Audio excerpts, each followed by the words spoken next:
प्रिय आत्मा, मैं हूं तुम्हारा सखा, तुम्हारा मार्गदर्शक श्री कृष्ण। तुम्हारे मन में कई बार यह प्रश्न आता है, हे कृष्ण, कुछ बातें हमारे परिवार में बार बार उठती हैं जिन्हें हम भूलना चाहते हैं पर वो फिर लौट आती हैं। हम क्या करें? कैसे मिटाएं इन पुराने विषैले विषयों को? तो आज मैं तुम्हें यही सिखाने आया हूं। परिवार में पुराने तकलीफदेह विषयों को कैसे हमेशा के लिए शांत करें, उन्हें डिलीट कैसे करें।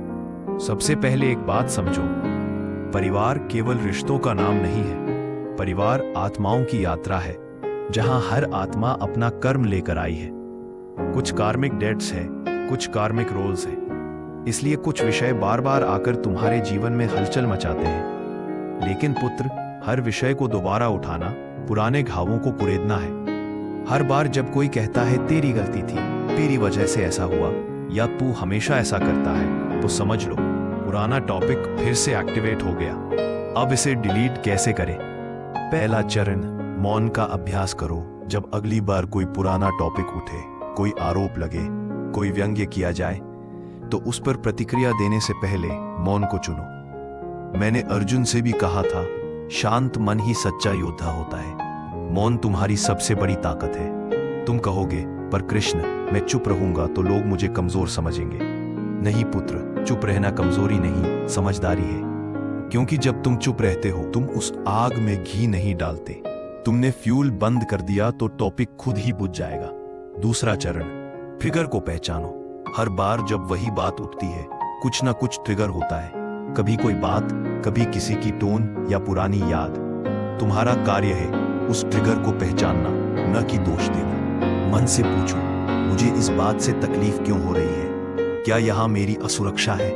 क्या मैं प्रूव करना चाहता हूं कि मैं सही हूं? जब तुम इन प्रश्नों से गुजरोगे, तुम समझ जाओगे तुम्हें लड़ना नहीं है, तुम्हें समझना है। तीसरा चरण, टॉपिक को नेमिंग दो। ब्लेमिंग नहीं। अगर कोई बात बार बार उठती है तो उस टॉपिक को एक नाम दो, जैसे पुरानी कहानी, सीखी गई गलती या अनावश्यक याद। और फिर प्यार से कहो, चलो इस पुरानी कहानी को आज ऑनर करते हैं पर दोबारा एक्टिवेट नहीं करते। चलो इसे अब आर्काइव में डालते हैं, याद के तौर पर, शिक्षा के तौर पर, ना कि हथियार के तौर पर। ब्लेमिंग करोगे तो वही कहानी बार बार रिप्ले होगी। नेमिंग करोगे तो कहानी न्यूट्रल हो जाएगी। चौथा चरण, बाउंड्रीज विद लव। सभी परिवारों में कुछ लोग होते हैं जो बातों को बार बार दोहराते हैं। वो तुम्हारी परीक्षा नहीं ले रहे, वो अपने अधूरे लेसन से गुजर रहे हैं। तुम्हारा कार्य है प्रेम से बाउंड्रीज बनाना। एक दिन कामली कहना, मुझे इस विषय पर बात नहीं करनी है क्योंकि मैं इसमें अब कोई समाधान नहीं देखता। मैं चाहता हूं कि हम आगे की बात करें, पुराने चैप्टर को बंद करें। याद रखो, सीमा बांधना अलगाव नहीं है, संरक्षण है।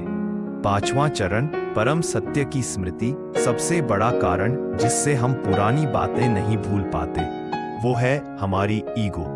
ईगो कहती है मुझे न्याय चाहिए, पर आत्मा कहती है मुझे शांति चाहिए। हे आत्मन, जब तुम मुझे, अपने कृष्ण को अपने मन में बैठा लोगे तो तुम समझ जाओगे हर बात को जीतना जरूरी नहीं, हर टॉपिक को बंद करना जरूरी नहीं। कभी कभी छोड़ देना ही सबसे बड़ा समाधान है। मैंने गीता में कहा था, क्षमा ही सबसे बड़ा बल है। जो बात तुम्हारे परिवार में चलती आई है, उसे तुम कॉन्शियस डिसीजन से समाप्त कर सकते हो।